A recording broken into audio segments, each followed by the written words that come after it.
In this episode, we're going to talk about a security goal that sounds simple but becomes tricky in real life: stopping sensitive data from leaking to places it should not go. Data loss prevention is a set of ideas and controls designed to reduce the chance that confidential information is exposed, copied, or sent outside the organization without permission. On the first mention, think of it as data loss prevention, DLP. The reason DLP matters is that many incidents are not about destroying systems. They are about quietly taking information. Sometimes that happens through a deliberate attacker, and sometimes it happens through ordinary mistakes like attaching the wrong file or pasting data into the wrong place. DLP tries to reduce both kinds of risk by detecting sensitive content and enforcing rules about how it can be used. The most important beginner takeaway is that DLP is not just a tool you turn on.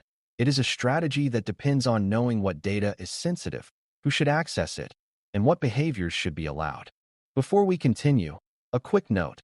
This audio course is a companion to our course companion books.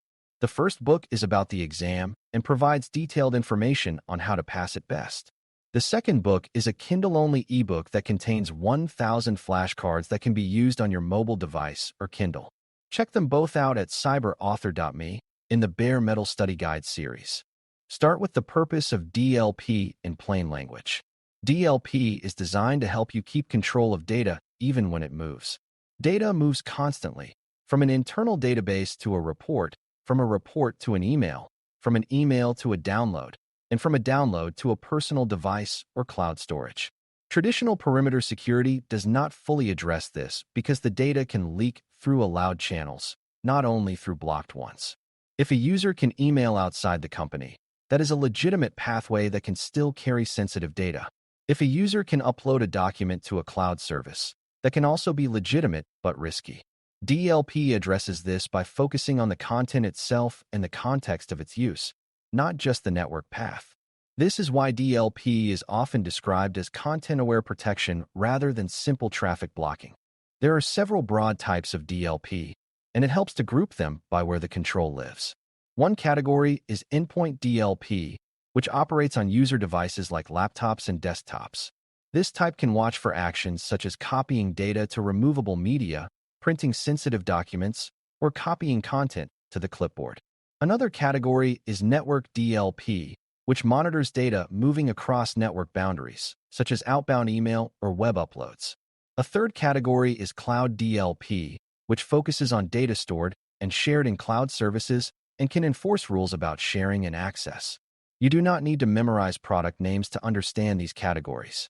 The concept is simply that data can leak at the device, on the wire, or in the cloud, so protections can be placed at those points. To make DLP work, you need a way to recognize sensitive information. One approach is pattern matching, where the system looks for recognizable formats like credit card numbers, national identification numbers, or other structured data. Pattern matching can be effective, but it can also create false positives if the patterns are too broad. Another approach is keyword and dictionary matching, where the system looks for terms that suggest sensitive context, such as internal project names or specific classifications. More advanced approaches can use document fingerprinting, which means recognizing known sensitive documents even if they are renamed or slightly modified. Some approaches also use classification labels, where documents are tagged as confidential or restricted, and policies apply based on those tags. The key beginner point is that detection requires a definition of what you care about, and that definition will never be perfect.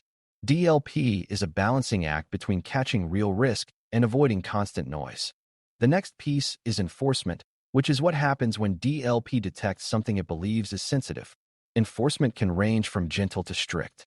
A gentle approach might warn a user that they are about to send sensitive information and ask them to confirm or choose a safer method. A stricter approach might block the action entirely, such as preventing an email from being sent externally if it contains certain content. Another approach is to allow the action but log it and alert security teams for review. These choices depend on risk tolerance and business needs. If you block too much, people cannot work and will try to bypass controls. If you block too little, the system becomes a passive observer rather than a preventive control. Beginners should understand that enforcement is a policy decision, not just a technical setting. Now connect DLP to identity and access management. because DLP works best when it knows who is doing what and why. Identity and Access Management, IAM, provides the context that makes DLP policies smarter. If you know the user's role, department, and access rights, you can tailor DLP enforcement accordingly. For example, a payroll specialist may legitimately handle certain sensitive data, while a marketing intern should not. If both attempt to move the same data externally, the risk is very different. Integrating DLP with IAM allows policies to account for user identity rather than treating all users the same. This is important because broad, one-size-fits-all policies often create frustration and false alarms.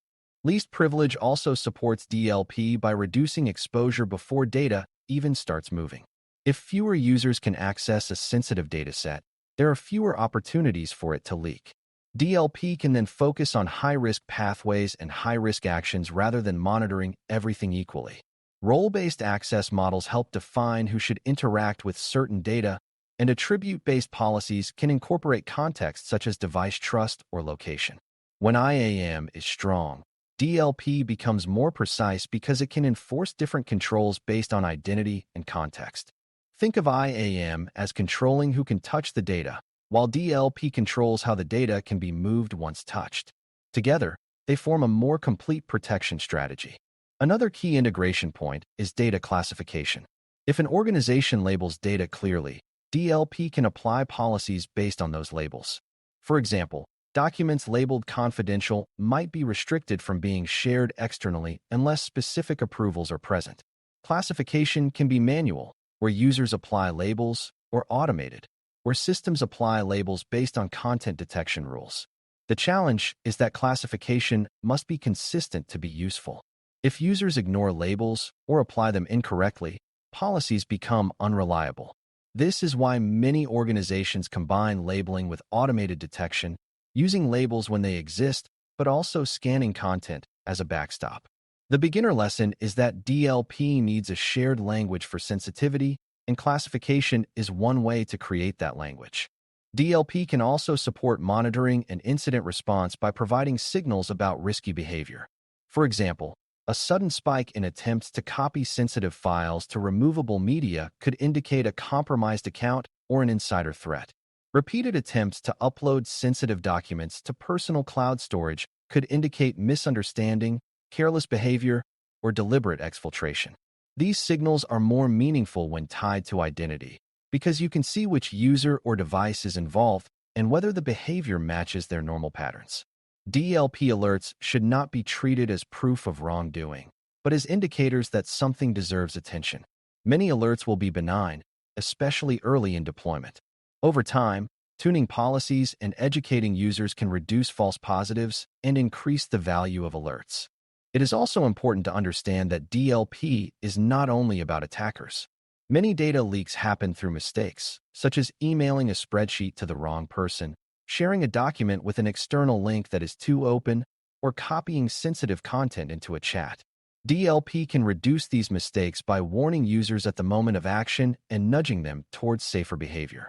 This is where user experience matters, because an alert that is clear and helpful can teach users, while an alert that is confusing or constant can train users to click through without thinking. Good DLP is partly technical and partly behavioral.